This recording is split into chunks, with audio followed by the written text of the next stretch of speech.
So after playing Path of Exile for almost 1 month now, I think it's finally time to give you guys my thoughts on this game. Welcome back to the channel. In this video, I'm going to give you the good as well as the bad, in my opinion, of Path of Exile. And if you are looking to play Path of Exile, or if you are a veteran Path of Exile, right, maybe it is time to give a different perspective as a brand new PoE noob, right, for playing it for 1 month. How does it feel? And maybe some of the things will also resonate with you guys. Now, before I dive in any further to give you guys the rundown of the good as well as the bad from my perspective, I think it's important to give you guys some perspective and some context as to what kind of a player I am, as well as what I've done in the game, right, to warrant such thoughts and such opinions. So I am not a brand new player to ARPG for sure. I did play Torchlight 2, Diablo 2, as well as Torchlight 3, and in fact I think that Torchlight 2 is much better than Torchlight 3. I'm not sure what you guys think about that, but that is just my experiences. Haven't played Diablo 4, haven't played Diablo 3, but I did get into PoE because I saw a lot of Asmongold touching on D4 bad and stuff like that, right, whereby I did see the good of PoE, which is why I dive into PoE. But that is my background as an ARPG player, but I've never played Path of Exile before for any league. This is my first league. And then right now we're going into the game. You can see what I've done in the game. I've completed all the Maven challenges, including the Fiat. I did not buy any services of any of this.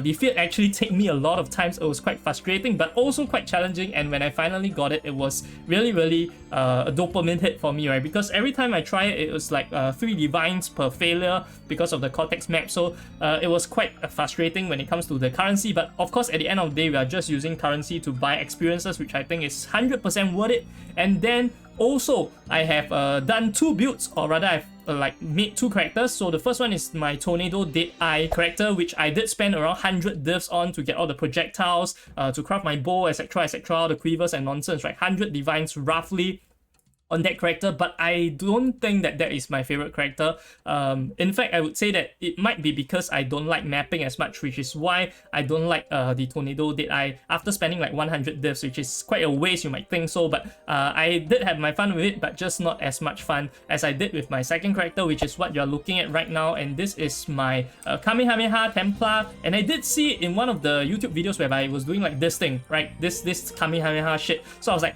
holy shit, Dragon Ball Z in Path of Exile, can't miss it, definitely roll it. So I threw away my Tornado Deadeye character, and then I spent another 60 divs on this. Most of it, I think you can get it for much cheaper, but I did go for some perfect rolls, some min-max rolls, whereby it costed me a bit more, which is why it ended up around 160 divs for 2 characters. And also, I have a leftover of, I would say this whole stash is probably worth like 200 divs, 150 to 200 divs, I'm not too sure there. Some of the currency has to be liquidated, right? But in raw currency, I have 25 divs, 125 divs, and then all the sextants included, and some of my Tota shit. So around 150 divs, you can call it that. So this is a total net worth of my account after playing for 1 month, and that is my perspective that I'm coming from.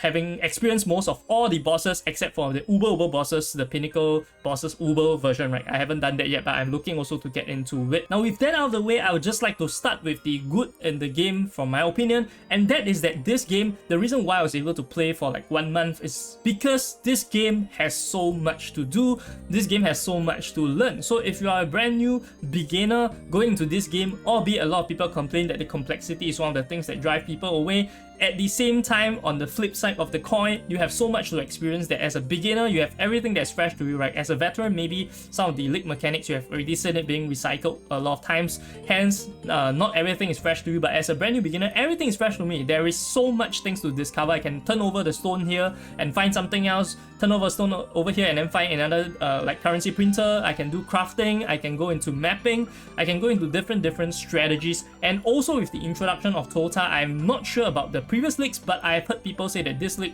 is retaining player exceptionally well because of Tota.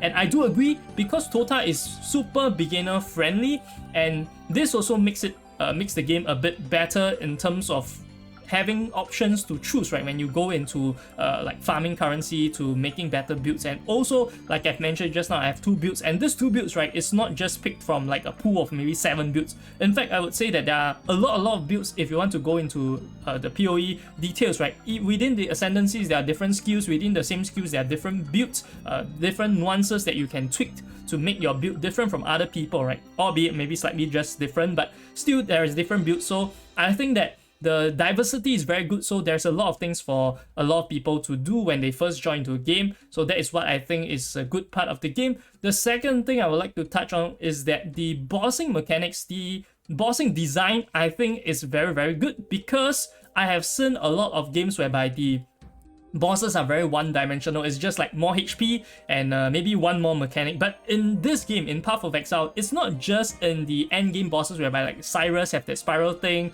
and then the mirror image, and then Elder Shaper, stuff like that, and Mabon with the memory game. All of this, right, is not just limited to the end game bosses, but I also see like the campaign bosses actually do have some interesting mechanics. Like there's this electric guy, I'm not too sure if I have footage about it, but there's electric guy that does something whereby you have to dodge, and then yeah, all these kind of things, right? Even in the early parts, I think even as a casual player, even if you don't go into the late pinnacle bosses, you will still be able to experience that the bosses are kind of well designed in Path of Exile. And this reminds me a bit of like the raiding scene back in Wrath of the Lich King that I did play, albeit ironically now Blizzard is not very good at designing bosses from what I've heard. So I've not played Diablo 4, I've not played current like the World of Warcraft. I'm not really sure if I can comment on that, but regardless, I think the bossing aspects is one of the things that is well designed. I've had a lot of fun playing bosses, and like I did mention, I did try the Fiat a lot of times, 5 times I think, and each try took me 3 divines because of the Cortex map that I need to spend 3 divines on each, 1.5 divines per map, as well as almost always not dropping anything good for me. I'm not doing the Uber version. And then there is the Elder Shaper one, add together is around roughly 3 divs, and also, there is the Uber Aziri. I'm going to touch on that later, but not in good light. But Uber Aziri also drives me crazy. And then, all in all, 5 tries. I think attempted 4 or 5 tries. So 15 divines just for trying. But I would say that you can probably just buy like the service for 100C if you really do want to try. But me personally, I spend currency to enjoy myself. So I want to take it as a challenge. And when I did finally clear it by myself, I was so stoked, right? My heart was beating really fast. I was like, oh, finally I cleared this motherfucking Fiat, right? The things keep spawning, and then I get slammed by so many mechanics, and I really did bang my head against the wall until I did get it. So it was quite fun. So that is that.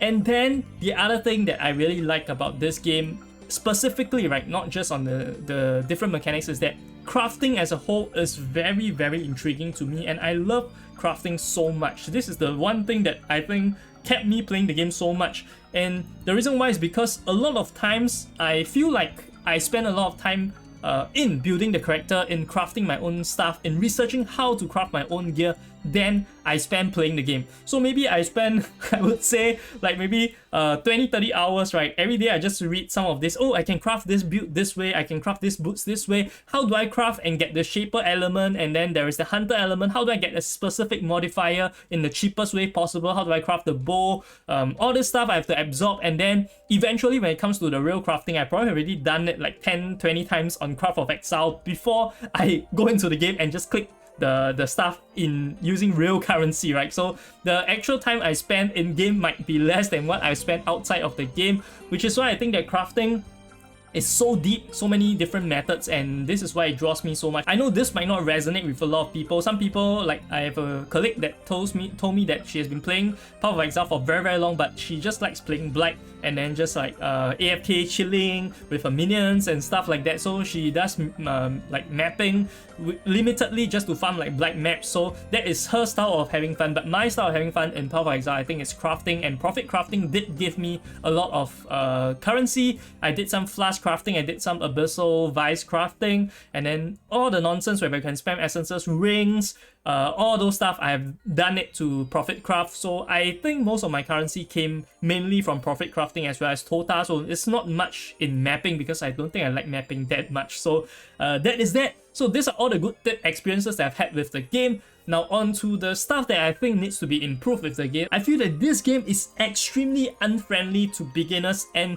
before you think that I'm just going to go into the game, open up this passive tree and show you that this complex passive tree is the reason why beginners are turned away. Of course, some of them are turned away. I don't think that this is the main reason why people are being turned away. I feel that complexity is totally fine in a game, and it is actually good for some people, albeit not everyone likes complexity. But I think that the main reason why this game is being unfriendly is in the fact that when you introduce more complexity into the game, you don't introduce an equal amount of guides, you don't introduce an equal amount of help in the game. And not just on the passive tree, not just on all the mechanics in the game, right? Even if I'm talking about something very simple, if you are a brand new beginner coming into the game, going into the late campaigns, and you see all the drops on the floor, but half of them are just trash, and you just want to filter out your loot, guess what? There is no inbuilt loot filter, right? You have to go to filter plate. Someone will tell you to go to filter plate, get your own loot filter, customize your own loot filter there, as well as having all those yada yadas you have to customize, right? And then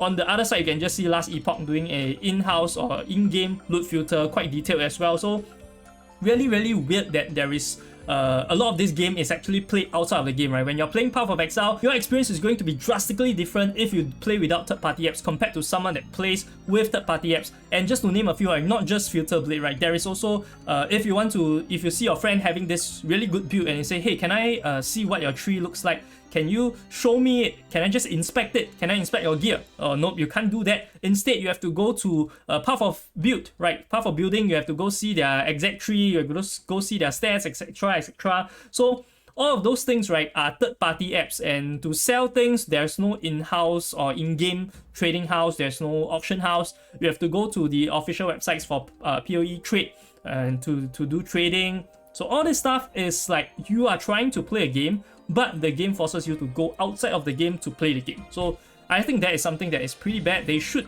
probably add, but as of this moment, I think everyone has already used to or having all those like add-ons to it, right? Whereby I don't think the devs are going to improve much on this, but this is what I feel is driving a lot of beginners away. There are not a lot of help in game that can be seen. And moving on, the next thing that I feel is bad about the game, or I dislike about the game, is that there are a lot of bullshit mechanics. Right, I'm not sure if you guys agree with me. If you're a veteran, maybe you are used to all this bullshit mechanics, but in my opinion, I feel like one of the examples I can quote is going to be quite recent experience. It is with Reflect. I really, really don't like Reflect as a mechanic. I don't know why Reflect is in this game. Is it because it's in previous ARPGs that you have to put in Reflect? Why is Reflect a thing, right? So you have to specifically build for Reflect, and also there is not a lot of help in this game. And with Uber Aziri as an example, I go into Uber Aziri, a lot of times people like to go into a boss blind, right? So you go into the boss blind, you go into Uber Aziri blind, you're going to have a bad time because you're not going to be built for Reflect. And not just the mirror thing, right? If you want, you say that, hey, you can infer that the mirror, splitting of the mirror, right, is going to reflect you. What about base Uber Aziri? It reflects 2% physical as well as elemental damage outright. And with my Kamehameha build, I do 60 million DPS. So 1 second, I just die, and I don't know what killed me. That's the worst thing ever. So I go into it, I get killed. I don't know, is it the Maven Circle that killed me? I don't know, is it because Uber Aziri threw something at me?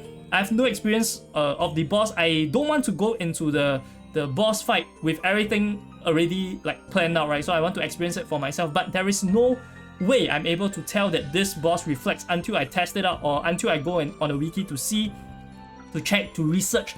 So the game doesn't help you at all, and this brings me to a bigger point, right? It's not just about bullshit mechanics, and it's also the lack of feedback from the game. So a lot of times, not just on bossing, but you go into a map, you die to something, you die to some projectile, you don't know where the fuck the damage is coming from. Like the damage just, like you die and then you think to yourself, oh, probably, let's take a look at my stats. Okay, take a look. Oh, my early res are all kept except for my chaos. Maybe it's chaos.